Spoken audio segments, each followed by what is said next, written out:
राजा जो था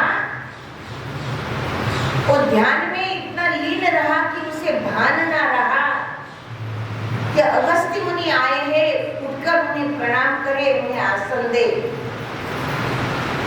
और इसलिए अगस्त्य मुनि ने कहा कि पशु जैसा बैठा है, हम आए हैं, न उठ के प्रणाम करता है न स्वागत करता है, जा पशु बन जा। पहले तो होता था ऐसा, क्यों कि उन ऋषि मुनियों की इतनी तपस्या थी, इतनी साधना थी, और जितनी जीव नाम का सुमिरन ध्यान की साधना करता है उसके अंदर कॉस्मिक एनर्जी आती है, यानी ईश्वरीय शक्ति आती है, और उस शक्ति से उनके अंदर सिद्धियां आती है,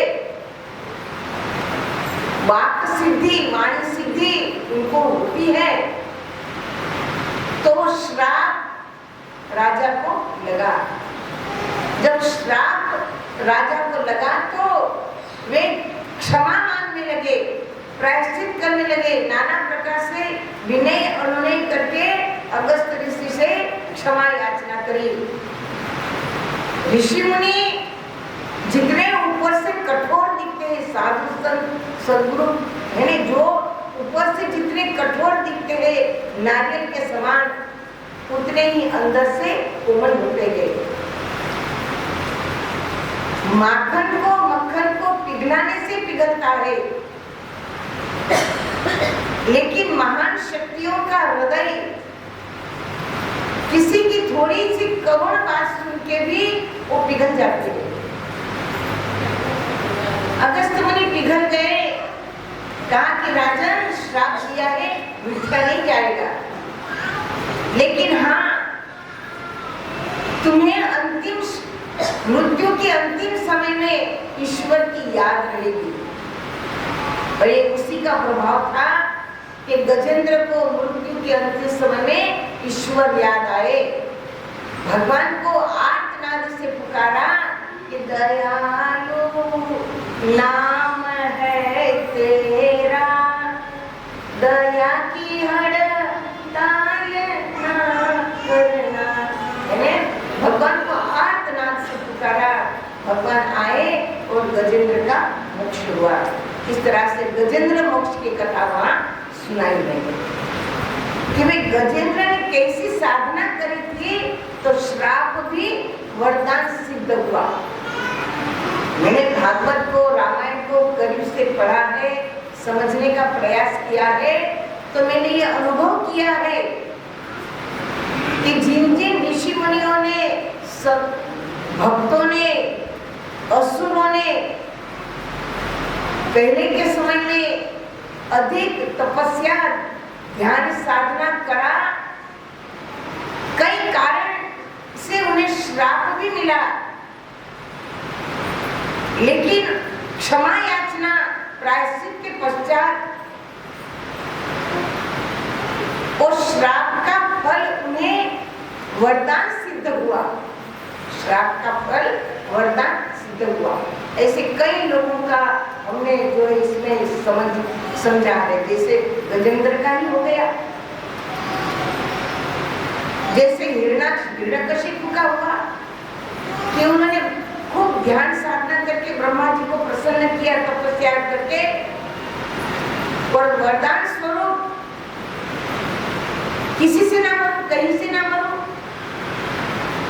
और भगवान के हाथों उनकी मृत्यु हुई। भगवान के हाथों मरे तो निश्चित रूप से उनकी मुक्ति हुई। भले शत्रु भाव से ही उन्होंने भगवान को भजा, लेकिन अंतिम श्वास में भगवान के सामने, भगवान के हाथों वध हुआ तो निश्चित रूप से उनकी मुक्ति ही हुई। ऐसा शास्त्र बताते हैं। ताड़का को भी भगवान श्री रामचंद्र जी ने गुरु विश्वामित्र जी की आज्ञा से एक बाण में ताड़का का वध किया। तो क्या ताड़का मर गई, उसकी अवगति हुई ना? ताड़का की भगवान के हाथों मृत्यु होने से सद्गति हुई, मुक्ति हुई। वो तो असुर थी और कभी न राम को भजा था, लेकिन भगवान के हाथों मृत्यु हुई तो उनकी सद्गति मुक्ति हुई। ऐसे कई उदाहरण हमें धर्मशास्त्रों में सुनने को, पढ़ने को, समझने को, न केवल समझने को लेकिन उससे कुछ प्रेरणा लेने को मिलता है।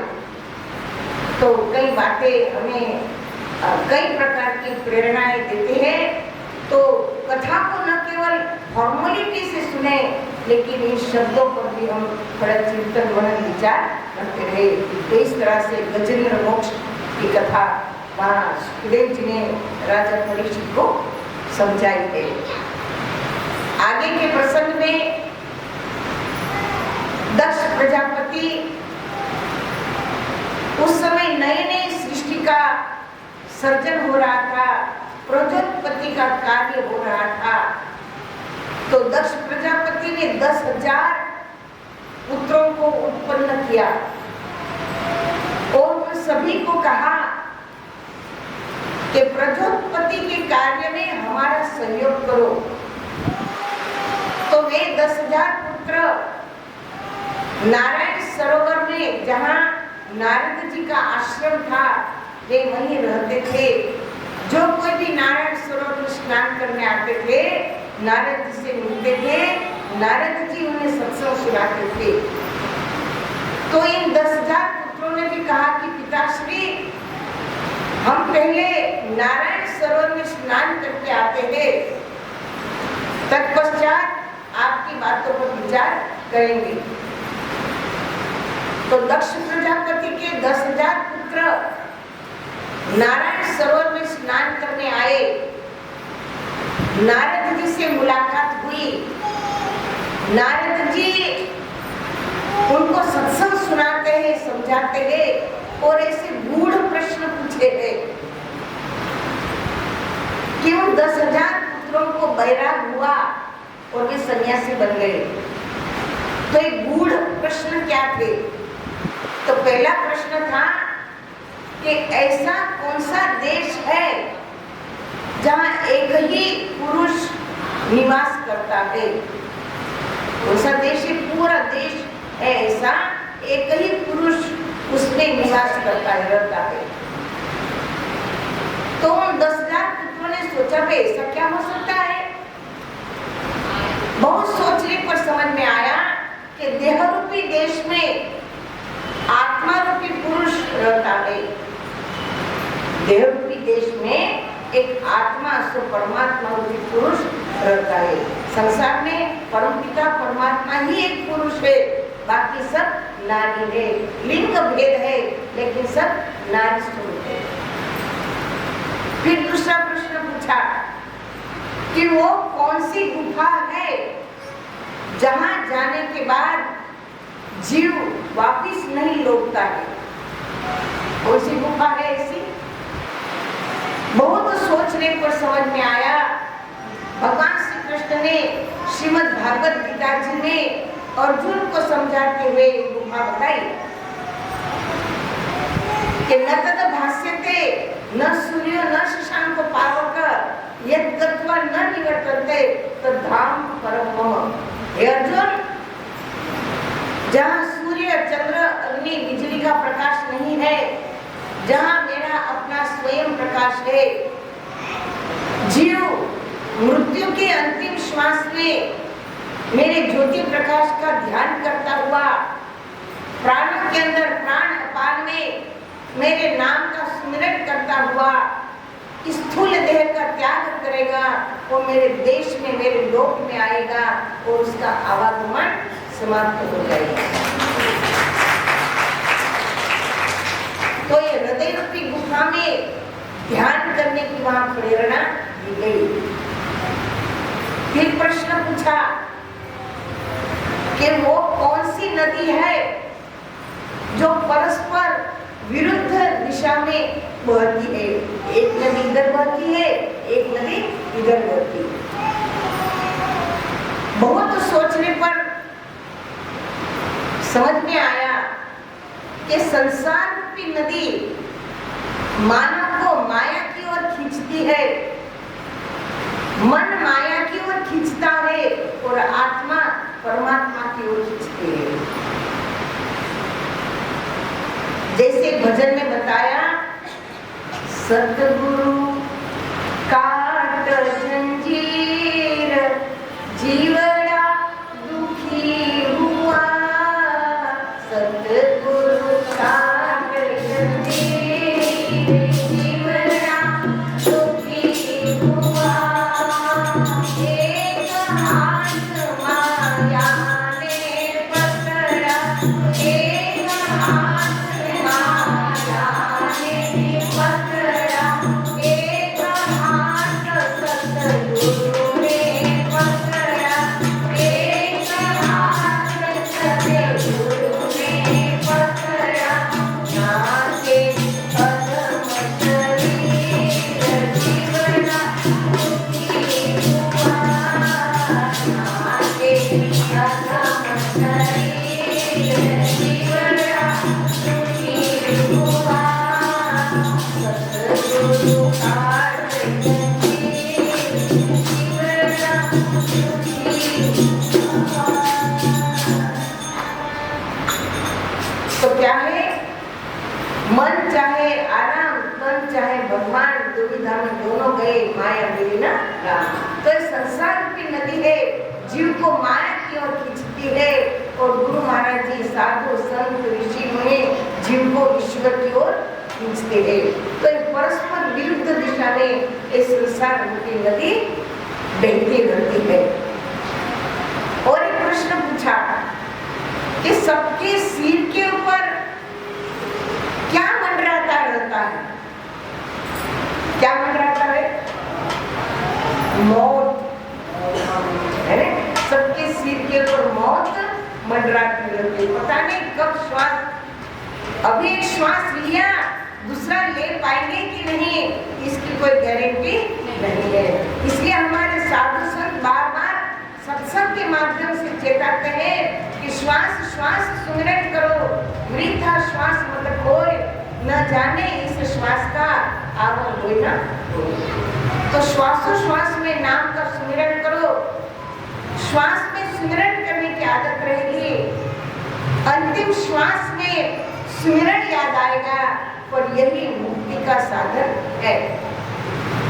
तो इस तरह के नारद जी ने प्रश्न किए हैं, और उन प्रश्नों पर 10 प्रजापति के 10,000 पुत्रों ने बहुत गहराई से सोचा कि वे काल तो मंडरा रहा है, मरना तो है, तो समुद्र की दो जो परस्पर नदियां हैं इसमें फंसकर मरेंगे, तो फिर से जनरूपी मरणम पुनरुपि जननम पुनरुपि मरणम पुनरुपि जननी जठरे शयनम, यह संसारे खरु दुस्तारे कृपया पाई पारी मनारी, कि बार बार जन्म न मरना पड़ेगा।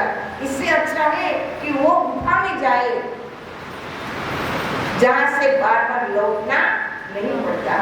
और इसलिए जो हमारे देह रूपी देश में जो एक ही पुरुष आत्मा से परमात्मा है, उसका भजन कर ले, ध्यान कर ले, सुमिरन कर ले, और हम अपने आत्मा का कल्याण करें। और ऐसा सोचकर उन 10,000 पुत्रों ने नारद जी से आत्मज्ञान मांगा।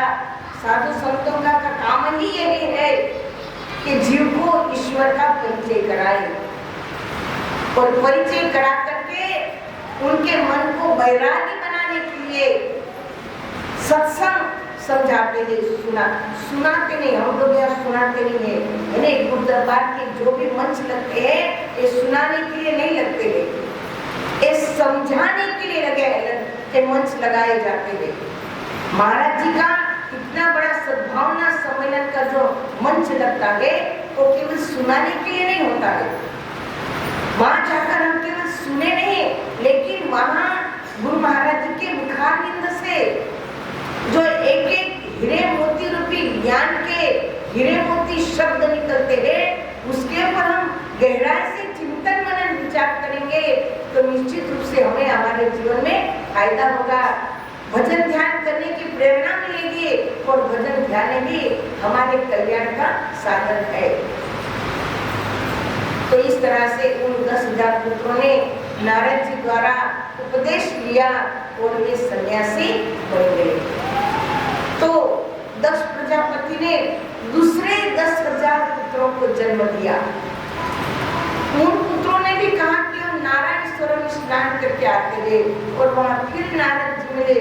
फिर नारद जी ने ऐसा ही गूढ़ आध्यात्मिक सत्संग सुनाया, समझाया, और वे भी विरक्त बन के सन्यासी बन गए। इस तरह से 60,000 दक्ष प्रजापति के पुत्रों को नारद जी ने सन्यासी बनाया। तो दक्ष प्रजापति को बड़ा क्रोध आया कि मैंने प्रजोत्पत्ति के कार्य के लिए इन पुत्रों को उत्पन्न किया और नारद ने सबको सन्यासी बना दिया, तो प्रजा की उत्पत्ति कैसे होगी? ब्रह्मा जी सृष्टि का सृजन करना चाहते हैं, प्रजा को बनाना चाहते हैं, और ये तो सबको सन्यासी बना रहे हैं। तो इस सृजन का कार्य आगे कैसे बढ़ेगा? तो दक्ष प्रजापति ने नारद जी को श्राप दे दिया कि जाओ, कहीं एक जगह टिक के नहीं रहोगे। तो सज्जनों, उसी समय से प्रथा चली आ रही है कि साधु संत कभी कहीं एक जगह टिक करके नहीं रहते। तो पानी बहता भला और साधु चलता भला। तो नारद जी बड़े प्रसन्न हुए कि मुझे आपने ऑल वर्ल्ड परमिट दे दिया, अपने पूरे विश्व में कहीं भी आ जा सकता हूँ और घर घर जाके बीड़ा बजा करके सबको सत्य नारायण परमात्मा का मैं ज्ञान दूंगा। अब उन्होंने सत्य नारायण परमात्मा जो सबके हृदय में है वो ज्ञान समाज को दिया। लेकिन आज समाज के लोग सत्य नारायण की कथा करते हैं, लेकिन वो सत्य कौन है और नारायण कौन है, उनकी कथा उनका ज्ञान क्या है, ये कोई समझना नहीं चाहता है। बड़े विडंबना की बात है।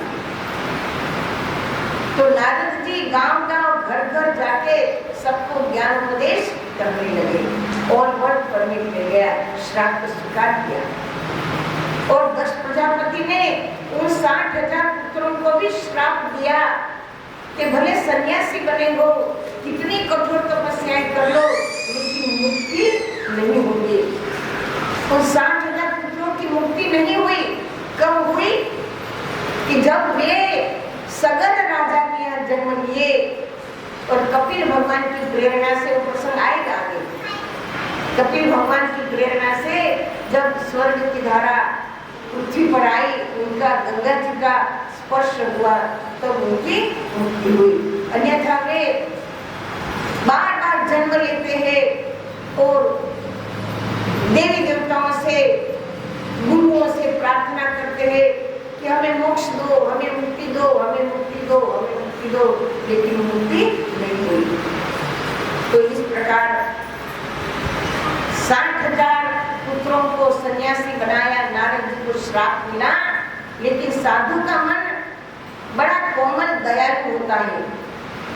उन्होंने दक्ष प्रजापति के श्राप को स्वीकार किया और बदले में दक्ष प्रजापति को आशीर्वाद दिया कि जाओ, अब तुम्हारी कन्याएं होगी, कन्या मेरे पास आएगी नहीं, मैं उनको बैरागी बनाऊंगा।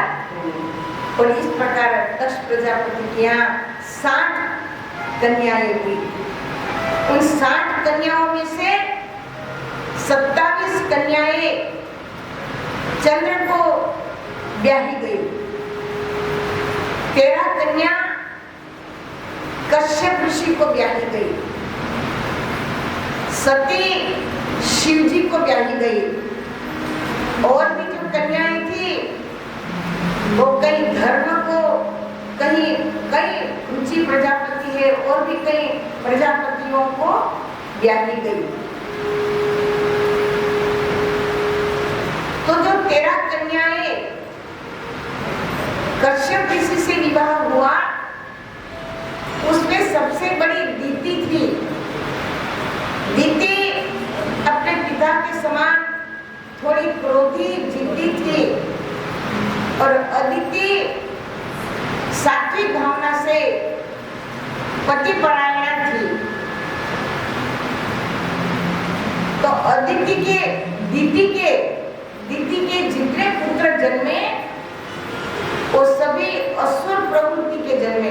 असुर योनि नहीं, असुर उनकी जो वृत्ति थी, भाई अकेला है तो कश्यप ऋषि के पुत्र, तो वो असुर कुल थोड़ी है, लेकिन उनकी मानसिकता, उनके विचार, उनके कर्म ये असुर प्रवृत्ति के थे, इसलिए वे असुर कहलाए, जबकि वो असुर योनि से नहीं जन्मे थे। दिति तो दक्ष प्रजापति की कन्या थी और दक्ष प्रजापति ये ब्रह्मा जी के पुत्र थे, तो असुर योनि कहाँ आई वहां? लेकिन उनकी जो प्रवृत्ति है, उनके जो कर्म है, जो अत्याचारी आतंकवादी उनका स्वभाव, इससे वे असुर कहलाए। और अदिति द्वारा जो पति परायणा थी, धर्म नीति का आचरण करती थी, और इसलिए उनके जितने पुत्र हुए वो सारे देव कहलाए। तो इस तरह से देव और दानव, सूर और असुरों का वहां जन्म हुआ। तो देवताओं के गुरु बृहस्पति जी थे और असुरों के गुरु शुक्राचार्य थे। और वे शुक्राचार्य असुरों के गुरु क्यों बने, इसके भी बहुत कारण है, समय आएगा तब उसको हम सामने रखेंगे। तो शुक्राचार्य ने सबको अपनी मान बढ़ाई प्रिय है, तो मेरे शिष्य आगे बढ़े, उनको भी इंद्रासन मिले, देवत्व मिले, इस भावना से शुक्राचार्य असुरों को देवताओं के विरुद्ध भड़काते रहते थे। उनका आपस में जो है क्लेश चलता ही रहता था। क्यों चलता था? कि उनको इंद्रासन चाहिए, स्वर्ग चाहिए। स्वर्ग प्राप्ति हेतु सूर असुरों में शुरू से ही झगड़ा रहा। हम आज समाज में देखते हैं, कई लोग कहते हैं कि भाई जी दोनों भाई भाई करते हैं, घर में क्लेश होता है।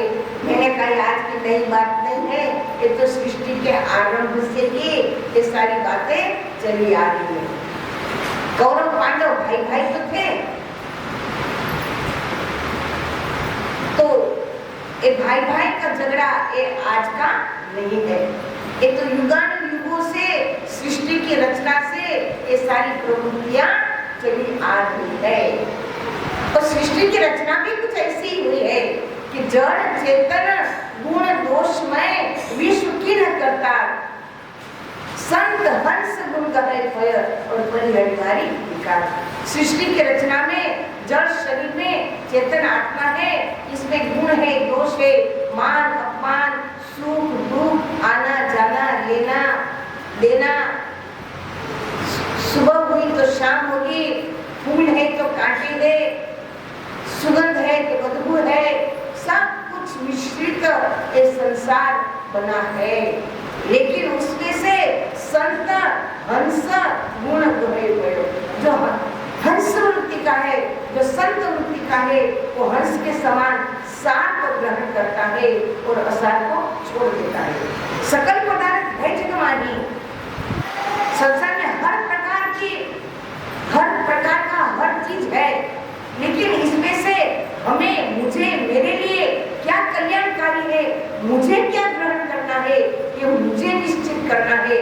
किसी पर हम डिपेंड नहीं है, किसी के द्वारा हमें सुख दुख मान अपमान नहीं मिलता है। हमारे कर्मों से, हमारी वाणी से, हमारे नजरिया से, हमारे विचारों से हम सुखी और दुखी है। ये शास्त्र प्रमाण देता है कि को काम नहीं सुख दुख कर दाता, निज कृत कर्म भोग सब राता। तो जीव को चाहिए कि सत्संग श्रवण करते हैं तो सार को, जीवन के सार को ग्रहण करे और असार को छोड़ दे। चाहे दुनिया कुछ भी करे, चाहे दुनिया में किसी प्रकार के लोग हो, चाहे लोग हमें कितना ही उकसाए, लेकिन हमें अपने विचारों पर दृढ़ रहना है। कल भी मैंने समझाया था, स्थित प्रज्ञ रहना। स्थित प्रज्ञ समझते हो ने कि चाहे जीवन में हानि हो, लाभ हो, जन्म हो, मरण हो, उतार आए, चढ़ाव आए, चाहे कैसी भी परिस्थिति आए, लेकिन हमें दृढ़ता से स्थित प्रज्ञ होकर हर परिस्थिति का भगवान के चरणों में मन लगा जाते हुए सामना करेंगे तो हमारे लिए कोई दुविधा नहीं रहेगी, वो सारी दुविधा भी सुविधा हो जाएगी। और इस तरह से दिति के पुत्र असुर कहलाए और अदिति के देव कहलाए। इनके गुरु भी है ना अपने अपने शिष्यों को आगे बढ़ाने में लगे हुए थे, लेकिन सबकी अपनी अपनी प्रवृत्तियां हैं। लेकिन जब बहुत कुछ मिल भी जाता है तो अहंकार, अभिमान, लोभ, लालच, स्वार्थ, ये सबके अंदर इतने सूक्ष्म है कि वो दिखते नहीं है। भाई हमने किसी का अपमान किया, दिखा, अपमान दिखा, मान दिखा, सुगंध दिखी, हवा दिखी, लोभ दिखा, लालच दिखी, ये दिखते नहीं है लेकिन है, सबके अंदर है, सूक्ष्म रूप से है और समय समय पर वो सर उठाते हैं। हम जान नहीं पाते लेकिन वो समय पर सर उठा करके वो हमसे ऐसा बुलवा देते हैं, ऐसा कर्म करवा देते हैं जो होने को बदल देते हैं। तो देवताओं को जब स्वर्ग मिला है तो उनके अंदर भी अहंकार सर उठाता है। एक बार देव सभा में गुरु बृहस्पति जी पधारे तो इंद्र महाराज अपनी मस्ती में मस्त रहे। गुरु महाराज जी का उठकर प्रणाम नहीं किया, स्वागत नहीं किया, तो देव गुरु बृहस्पति जी नाराज हो गए कि हम तुम्हें इतना बल देते थे। जो सद्गुरु है वो अपने शिष्यों को आत्मज्ञान का बल देते थे, उनको जीवन जीने की कला देते थे, उनके कल्याण की सोचते हैं, पर आप उन्हीं का अपमान करो तो ये ठीक नहीं होता। तो गुरु बृहस्पति जी का जाने अनजाने में चाहे किसी तरह इंद्र द्वारा, देवताओं द्वारा अपमान हुआ और इसलिए गुरु बृहस्पति जी ने देवताओं का गुरु पद छोड़ दिया। अब जब गुरु का आशीर्वाद सिर पर नहीं रहा तो मानव संसार में कहीं का नहीं रहता। रामायण ने प्रमाण दिया है कि गुरु शिवे रूठे गुरुस्तात्रा और गुरु रूठे न कश्चन, कि जिसके शिव रूठ जाए तो गुरु उन्हें बचा लेते हैं, लेकिन जिसके गुरु उठ जाए उसको तीनों लोक में कोई बचाने वाला नहीं है। तो यहाँ गुरु उठ गए, गुरु बृहस्पति जी देवताओं से रूठ गए और गुरु उठ गए और उसका तो निश्चित रूप से पतन होना ही है। समझे?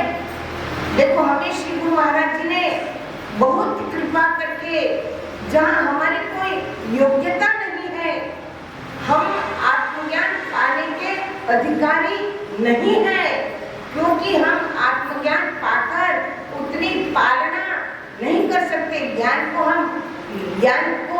हमने ले तो लिया लेकिन बचा नहीं पा रहे हैं। हमारी की शक्ति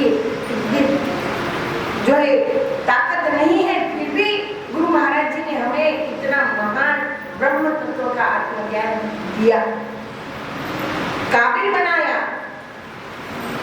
तो हमारा भी गुरु महाराज जी के प्रति, ज्ञान के प्रति, गुरु महाराज जी ने आश्रम बनाए हैं, आश्रम के प्रति, संत महात्मा के प्रति अपने कर्तव्य होते हैं, उसका हमें पालन करना चाहिए। अन्यथा गुरु उठ गए तो न कष्ट, हम कहीं के नहीं रहते।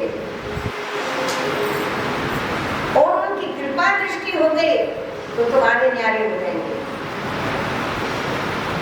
तो एक सब कुछ करना हमारे हाथ में है ये, और इसके एक करने की प्रेरणा भी आपको प्रति रविवार आश्रम में सत्संग होता है, घर घर में प्रेमियों के यहाँ सत्संग होते हैं, ताकि हमारी प्रवृत्ति जिंदा रहे, हमारा गुरु महाराज जी के चरणों में प्रेम जिंदा रहे। नहीं तो माया का पसारा, ये माया ऐसी ठगनी लुटेरी है, मानव को लूट लेती है, अपने ओर खींच लेती है।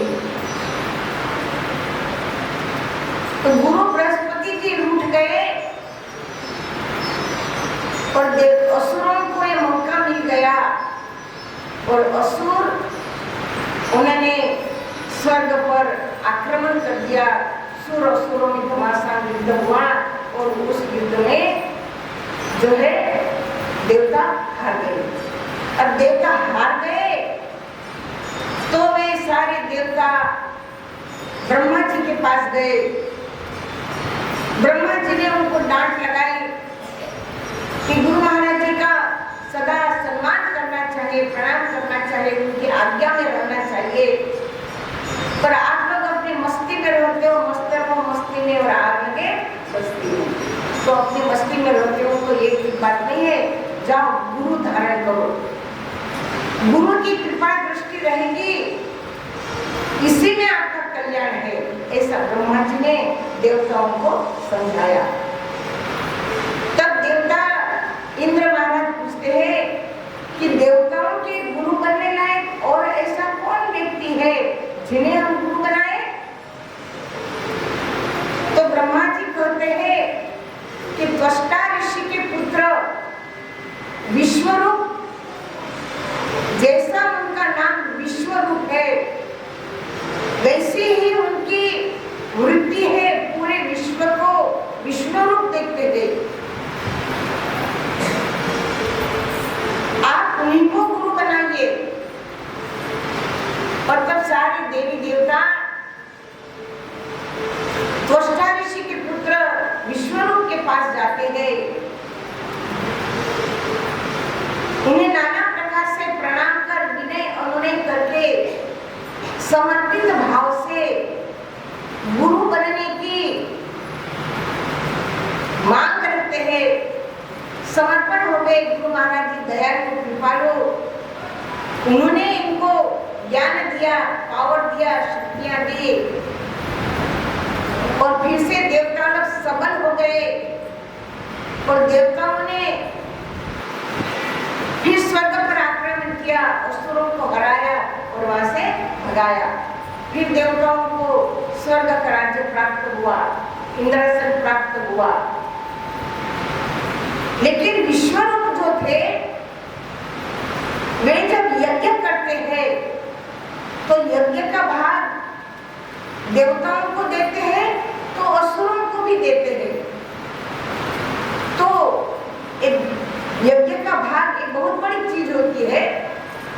तो इंद्र ने गुरु विश्वरूप को समझाया कि आप जो है यज्ञ का भाग केवल देवताओं को दो, असुरों को ना दो, क्योंकि उससे ताकत मिलती है, कॉस्मिक एनर्जी मिलती है।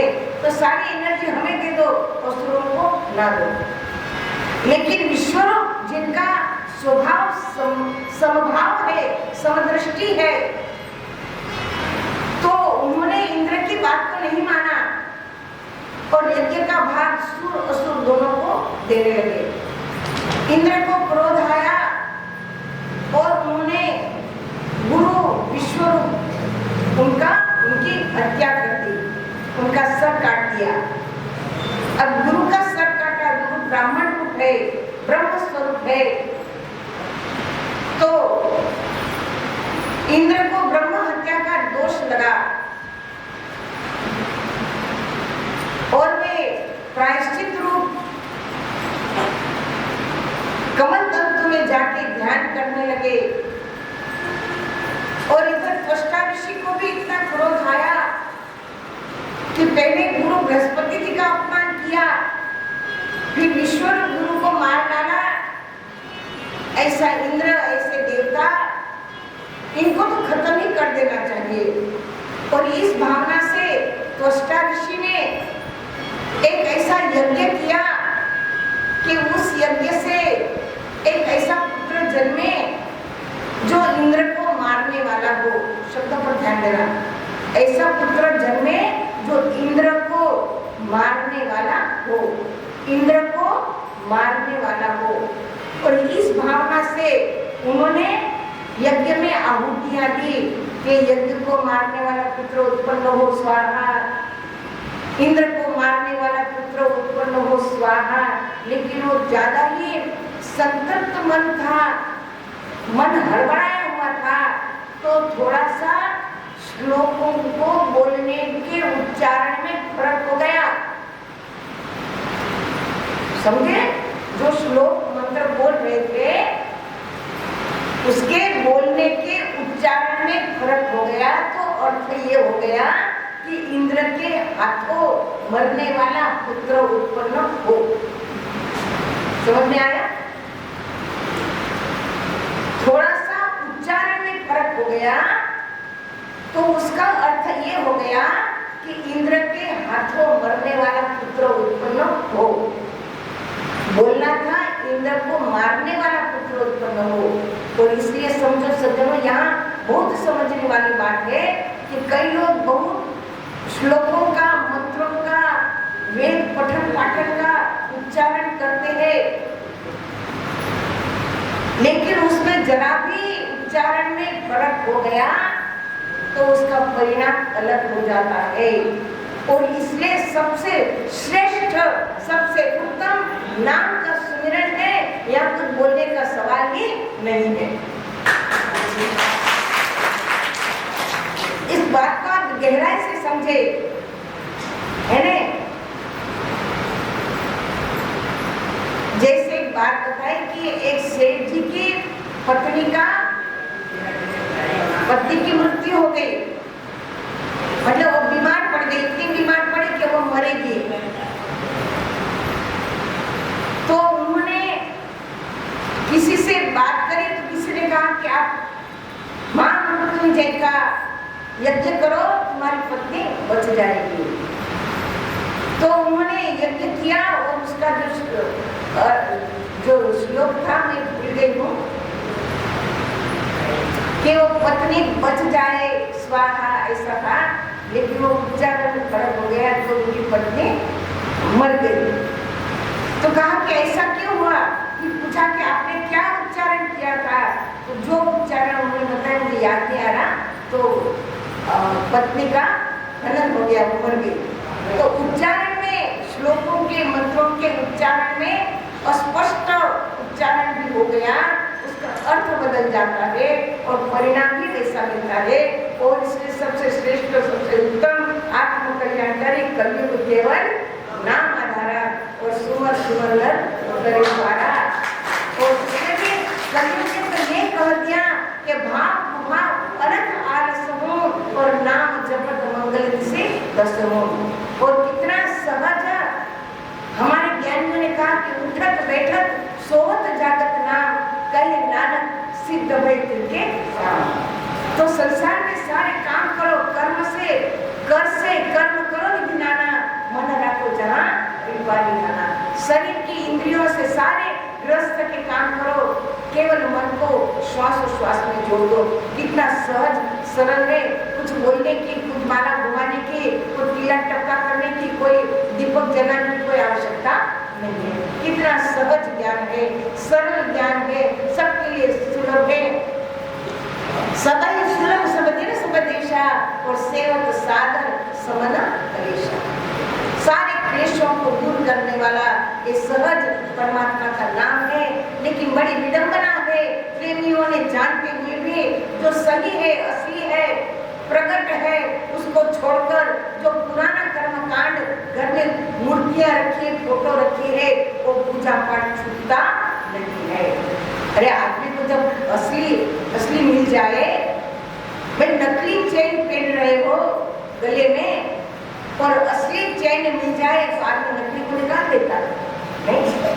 तो जब असली परमात्मा का नाम जो श्वासोश्वास में है, सही है, उसको छोड़कर आप पत्थर की मूर्ति को कहो कि ये मेरे भगवान है, तो असली बात बुरा नहीं लगेगा कि मैं तो तेरे अंदर बैठा हूँ, तेरा खाया हुआ पचाता हूँ, तेरे को बुद्धि देता हूँ, तेरे को शक्ति देता हूँ, तेरे सारे काम करता हूँ, तेरे लिए पृथ्वी में अनाज उगाता हूँ, तेरे को श्वास लेने के लिए भी नहीं मैं ऑटोमेटिक चला रहा हूँ, ऐसा मैं तेरे अंदर बैठा हूँ, फिर भी तू पत्थर की मूर्तियों को जो मेरा बनाया हुआ है उसकी तो भगवान मानता है, और नकली को असली कहेगा तो असली को बुरा लगेगा कि नहीं। जैसे ये मेरी सगी बहन है, असली बहन है ना, और मैं कहूँ कि नहीं ये मेरी बहन है तो इसको बुरा लगेगा कि देखो मैं सगी हूँ, असली हूँ, फिर भी नकली को कहते ये बहन है। तो सज्जनों, इस तरह से जो सही असली है ना प्रत्यक्ष परमात्मा जो हमारे अंदर श्री गुरु महाराज जी ने बता दिया है, उसे छोड़ हम नकली में पड़ेंगे तो असली का कोई फायदा होगा नहीं, ज्ञान लेना फलीभूत होगा नहीं। तो त्वष्टा ऋषि ने यज्ञ किया है और उसमें से एक पुत्र निकला है जिसका नाम उन्होंने वृत्रासुर रखा। और वृत्रासुर जिस भावना से प्रकट किया था उसी भावना वाला निकला है। त्वष्टा ऋषि ने वृत्रासुर को कहा कि किसी हालत में इंद्र को मारो, है ना, और वृत्रासुर पिता की आज्ञा मानकर जो है वो इंद्र पर आक्रमण करने निकल गया। यज्ञ से उत्पन्न हुआ है ना, यज्ञ से उत्पन्न हुआ है तो उसके अंदर बहुत सारी शक्तियां हैं और अनेक प्रकार की शक्तियों को लेकर जब वो इंद्र के साथ लड़ने जाता है तो इंद्र को भी वो गल गया, यानी अपने उदर में श्वास उदर में ले गया। तब इंद्र की पत्नी शची देवी ने आदिशक्ति जगदम्बा की पूजा प्रार्थना करी है और धर्म की स्थापना हेतु देवी देवता भी सहयोग करते हैं। और आदिशक्ति ने जो है वृत्रासुर को ऊपर माया डाले और उसे उबासी आई, है ना, बगासी तुम्हारी भाषा में क्या कहते हैं, जमाई आई और जमाई भरा इंद्र बाहर निकल गए। और इस तरह से जब इंद्र बाहर आए और सीधे विष्णु भगवान के पास गए, प्रभु रक्षमाण रक्षमाण, हमारी रक्षा करो रक्षा करो। और तब इंद्र भगवान विष्णु भगवान भी चाहते हैं कि भाई देवताओं को ही इंद्रासन मिले ताकि वहां से धर्म का प्रचार प्रसार हो, धर्म नीति को लोग सीखे समझे। असुरों के पास राज्य गया तो असुर को आत्म मचाएंगे, अत्याचार मचाएंगे। और इस तरह से भगवान ने इंद्र को कहा कि आप दधीचि ऋषि के पास जाइए। दधीचि ऋषि की इतनी साधना, सबल साधना है कि दधीचि ऋषि के पास आप जाओ तो उनके शरीर में मांस तो है ही नहीं, हड्डियां ही हड्डियां है, लेकिन नाम सुमिरन का इतना बल है कि उनकी हड्डियां नाम सुमिरन के बल से शक्तिशाली हो गई थी। तो इस तरह से दधीचि ऋषि के पास जाओ और उनसे वृत्रासुर को मारने के लिए उनकी हड्डियां मांग कर लाओ। उनकी हड्डियों से ऐसा अस्त्र शस्त्र बनाया जाएगा जिसमें भगवान विष्णु कहते हैं कि मैं अपना तेज डालूंगा और फिर उन अस्त्र शस्त्र द्वारा ही वृत्रासुर मर सकता है, अन्यथा नहीं मर सकता। और इसलिए भगवान की आज्ञा लेकर इंद्र जहाँ दधीचि ऋषि का आश्रम था वहां गए हैं। दधीचि ऋषि को मान सम्मान के साथ प्रणाम किया, वेश बदल के गया था इंद्र, ताकि उन्हें दधीचि ऋषि पहचान न पाए, क्योंकि पहले कई बार इंद्र ने दधीचि ऋषि का अपमान किया था और इसलिए वेश बदल कर गया कि कहीं पुरानी बात याद कर मैं अपनी हड्डियां ना दे। लेकिन दधीचि ऋषि परोपकारी है, वृक्ष न कभी फल रखे, नदी न संचे नीर, और परमार्थ के कारण साधु ने धरा शरीर। साधु हमेशा धर्म की रक्षा के लिए, परमार्थ के लिए अपना सर्वस्व सर्वस्व त्यागते हैं। दधीचि ऋषि कहते हैं कि इंद्र वेश बदल कर आए हो, लेकिन मैंने तुम्हें पहचान लिया, बोलो क्यों आए हो। और तब इंद्र ने कहा कि विष्णु भगवान की इच्छा है, आज्ञा है कि मैं आपकी हड्डियां ले जाऊं और उसमें भगवान अपना तेज डाले, अस्त्र शस्त्र बनाए और उससे रुद्रासुर जो आतंक मचा रहा है, अत्याचार मचा रहा है, अधर्म कर रहा है, उसे रोका जाए। और इसलिए भगवान की इच्छा आज्ञा है। तो दधीचि ऋषि ने इंद्र से कहा कि मैं सवेरे ब्रह्म मुहूर्त में स्नान करके आऊं और जब मैं ध्यान में बैठा हूं, जब मेरी समाधि अवस्था हो जाए, उस समय आप मेरे शरीर को गाय द्वारा चटवाना,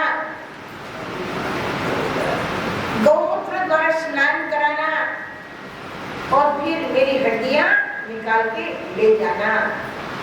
भगवान की इच्छा आज्ञा है, भगवान के मैं काम आऊं, धर्म की रक्षा हेतु मैं काम आऊं, इससे बढ़िया जीवन का और कोई सार नहीं है।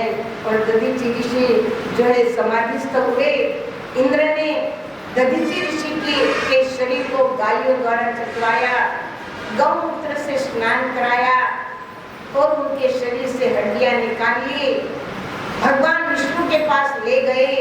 भगवान विष्णु ने उन हड्डियों को, देखो नाम सुमिरन की पावर की हड्डियां, देखो कैसा अस्त्र बने कि ऐसे अधर्मी का नाश किया। तो हमारे शरीर की हड्डियां भी नाम सुमिरन के प्रभाव से एकदम सबल हो जाती है। इसी को तो कहा कि जीता मरकर भी जी जावे और बिन भोजन बलधारी। जीव बलधारी हो जाता है, उसकी आत्मा सबल हो जाती है, पुष्ट हो जाती है। और इसलिए नाम सुमिरन का बहुत प्रभाव है। जितना जीव नाम का सुमिरन करेगा, उसकी वाणी भी जो है प्रभावित होगी। तो इस तरह से इंद्र दधीचि ऋषि की हड्डियां लेकर भगवान विष्णु के पास गए। भगवान विष्णु ने दधीचि को मुक्ति प्रदान करी और उनकी हड्डियों द्वारा अस्त्र शस्त्र बनाया। उसने अपना तेज डाला और उन शस्त्रों को लेकर भगवान ने इंद्र को कहा कि आज जाओ तो वृत्रासुर से युद्ध करो। रणभूमि में आए हैं और वृत्रासुर और इंद्र आमने सामने द्वंद्व युद्ध करते हैं। देखो द्वंद्व युद्ध में केवल दो योद्धा लड़ते हैं, वहां सेना नहीं लड़ती है। और जब द्वंद्व युद्ध इंद्र और वृत्रासुर का हो रहा था, तो वही दधीचि ऋषि की हड्डियों द्वारा भगवान का तेज डाला हुआ शस्त्र लेकर इंद्र युद्ध भूमि में गया है। और वृत्रासुर के साथ जब लड़ने लगा, तो वृत्रासुर ने उन शस्त्रों को देखा जो दधीचि ऋषि की हड्डियों द्वारा बना था और भगवान का तेज था। तो वृत्रासुर को उन शस्त्रों में भगवान का तेज का दर्शन होता है। और तब वृत्रासुर ने अपने सारे अस्त्र शस्त्र डाल दिए और वो हाथ जोड़कर खड़ा हो गया और कहा कि इंद्र मार, तू मुझे मार, तू मुझे मारकर ये समझेगा कि तेरी जीत हुई? नहीं इंद्र, तेरी जीत नहीं, मेरी जीत है। क्यों? कि इसमें भगवान है, भगवान के द्वारा, भगवान के हाथों में मरूंगा तो मेरी मुक्ति होगी, है ना? मेरी मुक्ति होगी। भले तू तो इंद्र बना रहेगा, लेकिन तेरा जब पुण्यक्षीण होगा तो तुझे फिर से मृत्यु जन्म मरण में फंसना पड़ेगा। लेकिन मैं तो भगवान के हाथों मरूंगा तो निश्चित रूप से मेरी तो मुक्ति होगी। और इस तरह से धृतराष्ट्र उन शस्त्रों को देखता है और हाथ जोड़कर प्रार्थना करता है, हे भगवान, आपके हाथों मेरी मृत्यु हो और मृत्यु के पश्चात यदि दूसरा जन्म मुझे जो भी मिले, हे प्रभु, मुझे आप अपने सेवक का सेवक बनाना। हे प्रभु, आप मुझे ऐसी गाय बनाना जिस गाय का आप दूध पीते हो। आप मुझे वो वृक्ष बनाना जिसके फूल आपके चरणों में समर्पित होते हो। प्रभु, आप मुझे ऐसा दास, ऐसा सेवक बनाना जो आपके ही गुणगान गाए, आपके ही वाणी को सुने, आपको ही हृदय में धारण करे, उसके प्राण अपार में निरंतर आपके नाम का सुमिरन होता रहे। प्रभु, आप मुझे दूसरा जन्म दो तो आपका सेवक बनाना। और ऐसी प्रार्थना करता हुआ वृत्रासुर जो है एक भजन द्वारा भगवान को याद करता है और जो है भगवान की स्तुति वंदना करता है। हो जाए बंदे राम के, हो जाए बंदे राम के, तेरा नाम जपते जपते, तेरा नाम जपते जपते, साथ देगा